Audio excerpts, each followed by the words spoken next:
Farm bill 2020 को लेकर कई जनों को कई सारी कंफ्यूजन्स है। मीडिया अपने एक तरफे फैक्ट्स प्रेजेंट कर रहा है तो लोग अपने ओपिनियंस दे रहे हैं। कुछ लोग कह रहे हैं कि ये एक ऐतिहासिक बिल है तो कोई कह रहा है कि रिचीज के लिए बिजनेस प्रॉफिट के लिए है, लेकिन कोई सिंपली ये नहीं बताएगा कि फेवर और अगेंस्ट वालों की क्या आर्ग्यूमेंट्स है। ओपिनियंस पास करने से पहले फैक्ट्स प्रेजेंट करना जरूरी है। सो या before getting started, hello I am Akhil Patnaik. आज के इस एपिसोड में मैं आपको दोनों साइड के पर्सपेक्टिव्स मतलब दोनों साइड के आर्ग्यूमेंट्स को प्रेजेंट करूंगा और एट लास्ट अपना एक अनबायस्ड ओपिनियन शेयर करूंगा।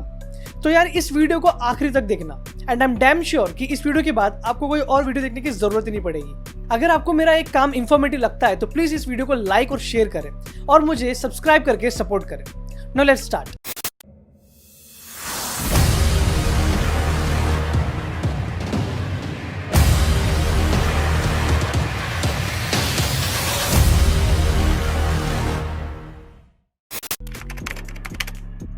जब से गवर्नमेंट ने एग्रीकल्चर से रिलेटेड तीनों ऑर्डिनेंसेस को पास करे हैं, तब से देश के किसान अपनी नाराजगी जता रहे हैं, खासकर पंजाब और हरियाणा के। तो चलिए जानते हैं कि इस बिल के इन अगेंस्ट आर्गुमेंट्स क्या क्या है।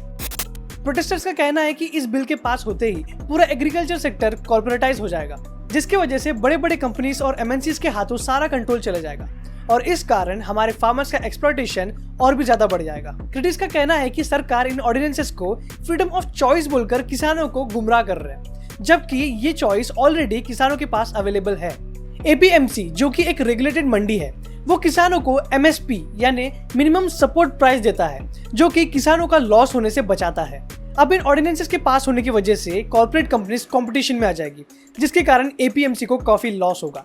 इनडायरेक्टली हमारे स्टेट गवर्नमेंट्स को काफी हद तक लॉस सहना पड़ सकता है। At the same time APMC के इस डिस्ट्रक्शन की वजह से एपीएमसी से मिल रहे एमएसपी को भी किसान खो देंगे। शांता कुमार कमेटी ने एनएसएसओ के डाटा को पॉइंट आउट करते हुए कहा है कि हमारे देश के 5.8% फार्मर्स ही इस एमएसपी का लाभ उठा पा रहे हैं। बाकी सारे फार्मर्स तो प्राइवेट सेक्टर्स में ही अपने क्रॉप्स को बेच रहे हैं। तो इस ऑर्डिनेंस के चलते लीगल कंपटीशन अगर जुड़ जाए तो फार्मर्स कहीं ना कहीं मैनिपुलेट हो सकते हैं, जिसके कारण एपीएमसी से मिल रहे एमएसपी और भी कई सारे बेनिफिट्स किसान खो देंगे। आर्गुमेंट्स ये भी है कि एपीएमसी के लिए कंपटीशन क्रिएट करने से बेहतर होगा कि एपीएमसी को अपग्रेड करें, वहां के रूल्स एंड रेगुलेशंस को स्ट्रिक्ट करके एपीएमसी को ही ऑपरेट करने दे।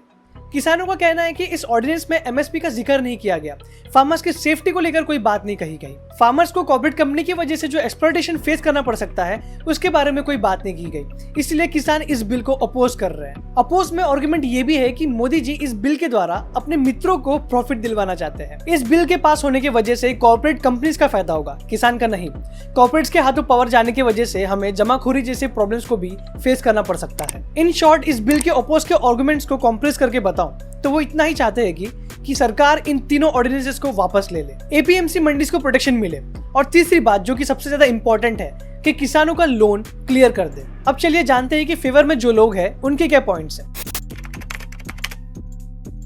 फेवर में लोगों का कहना है कि एपीएमसी को कोई इरेडिकेट करने की बात ही नहीं कर रहा, एपीएमसी तो चलता रहेगा ही। लेकिन एपीएमसी ने इन बीते सालों में अपने पावर्स को काफी ज्यादा मिसयूज की। ट्रेडर्स के लाइसेंस से जुड़े पावर्स को मिसयूज करने की वजह से लाइसेंस राज नाम का एक टर्म ने भी जन्म लिया था। इतना ही नहीं, एपीएमसी के मेंबर्स ने अपने आप में ही डिसीजन ले लिया है कि एमएसपी की जो वैल्यू होगी वो कोई पर्टिकुलर डिजिट में ही होगी। अगर किसान इस डिसाइडेड एमएसपी वैल्यू से 1 रुपए भी ज्यादा डिमांड करता है तो कोई भी उनके पास से खरीदेंगे नहीं। एपीएमसी के इन एक्सप्लॉयटेशंस को नजर में रखते ही गवर्नमेंट ने इन ऑर्डिनेंसेस को पास करे हैं। फेवर में लोगों का कहना यह भी है कि एपीएमसी से जुड़े हुए 5.8% फार्मर्स ही है, लेकिन बाकी के जो फार्मर्स है वो लोग प्राइवेट सेक्टर्स में जाकर बेचते हैं और उन्हें बाहर बेचने के लिए स्टेट गवर्नमेंट को टैक्सेस देने पड़ते हैं। सो मेजॉरिटी ऑफ फार्मर्स का लॉस हो ही रहा है।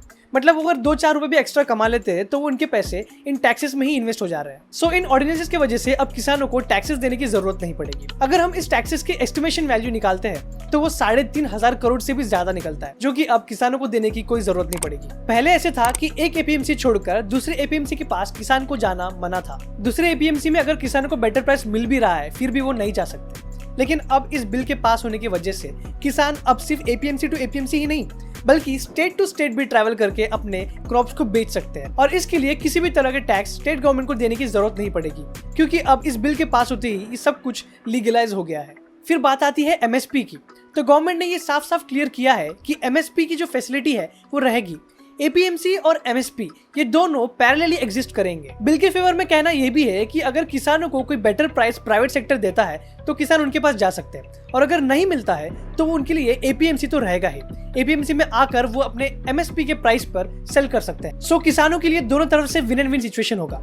और अगर बात एक्सप्लॉयटेशन की आती है तो किसानों के पास ऑप्शन है, क्योंकि ये कोई मजबूरी नहीं है। किसान चाहे तो कॉर्पोरेट कंपनीज को भी बेच सकते हैं, और अगर ना चाहे तो एपीएमसी को बेच सकते हैं। उनके पास दोनों ऑप्शंस हैं। लोगों का कहना यह भी है कि जो लोग मिडल मैन होते हैं वो लोग किसानों को क्लीनिंग, अनलोडिंग, लोडिंग जैसे फैसिलिटीज देकर उनके पास से 2.5% कमीशन लेते हैं। एस्टिमेटेडली ये परसेंट अराउंड 2000 करोड़ है, जो कि किसानों की जेब में से सीधे मिडल मैन की पॉकेट्स में जा रहा है। तो अब इस बिल के पास होने की वजह से इस सारे प्रोसेस की रिस्पॉन्सिबिलिटी कॉर्पोरेट कंपनीज खुद लेंगे और किसानों को इस 2.5% कमीशन से छुटकारा मिलेगा। सो ऑलमोस्ट सारे फार्मर्स के लिए ये बिल काफी ज्यादा प्रॉफिटेबल है। फेवर में जो लोग हैं उनका कहना यह भी है कि 2019 के कांग्रेस के मैनिफेस्टो में खुद इसी तरीके के कुछ रिफॉर्म्स लिखे हुए थे, बट आज वही लोग अगेंस्ट में हैं। सो दोस्तों, ये थे इन फेवर और इन अगेंस्ट के पॉइंट्स। आपकी राय में क्या सही है आप जरूर कमेंट सेक्शन में बताएं। मेरी राय में दोनों तरफ के पॉइंट्स वैलिड है। इस बिल को अपोज करने के बजाय इस बिल को मॉडिफाइड करना ज्यादा बेहतर होगा। नो डाउट एग्रीकल्चर सेक्टर में रिफॉर्मेशन की काफी ज्यादा जरूरत है। अगेंस्ट में जो आर्गुमेंट्स थे उनका कहना यही था कि एपीएमसी को अपग्रेड करें, वहां के रूल्स एंड रेगुलेशंस को स्ट्रिक्ट करें, इवन एपीएमसी के जो ब्रांचेस है उन्हें और एक्सपांड करें ताकि ज्यादा से ज्यादा फार्मर्स इस एमएसपी का लाभ उठा सके। और फेवर में कहना है कि प्राइवेट कंपनीज को भी पैरेलली रन होने दें, लेकिन कंपनीज को इस तरीके से कंप्लीट पावर देना सही नहीं रहेगा। सो गवर्नमेंट को कॉर्पोरेट सेक्टर से जुड़े भी कुछ लीगल फ्रेमवर्क्स बनाने चाहिए ताकि प्राइवेट कंपनीज जो मनमर्जी आए वो ना कर सके, क्योंकि एट लास्ट ये लोग पैसे कमाने बैठे हैं, ह्यूमैनिटी के लिए सर्विस देने के लिए नहीं। पर्सनली मैं मानता हूं कि एपीएमसी और प्राइवेट कंपनीज दोनों भी हेल्दी एनवायरनमेंट में पैरेलली एग्जिस्ट करना चाहिए, लेकिन ये कंप्लीट प्रोसेस गवर्नमेंट के कंट्रोल में होना चाहिए। एट द सेम टाइम किसानों का डिमांड ये है कि एपीएमसी, एमएसपी और उनकी सेफ्टी से जुड़े जो बातें गवर्नमेंट ने कहे हैं वो उनको रिटर्न फॉर्म में चाहिए, जो कि सही भी है। गवर्नमेंट को ये रिस्पॉन्सिबिलिटी लेनी चाहिए और किसानों के जो लोन है उसे क्लियर कर दे तो और भी ज्यादा रिलीफ होगा। I really wish and hope कि बिना किसी प्रोटेस्ट और वायलेंस के गवर्नमेंट ये सारे डिमांड्स पूरे करेंगे। So yeah, this is what for today's episode. If you really find this video informative, then please do like and share, ताकि लोगों को भी वन साइड इंफॉर्मेशन से छुटकारा मिले और ये दोनों साइड के पर्सपेक्टिव्स को ध्यान में रखकर अपने लिए डिसीजन ले सके। So at last, if you want to support me, then do subscribe to my YouTube channel and don't forget to press the bell icon. और हाँ, मैं फिर से कह रहा हूँ, सही को सही और गलत को गलत कहने से फर्क पड़ता है। And I know that you guys will follow the path of truth because you are supercalifragilisticexpialidocious.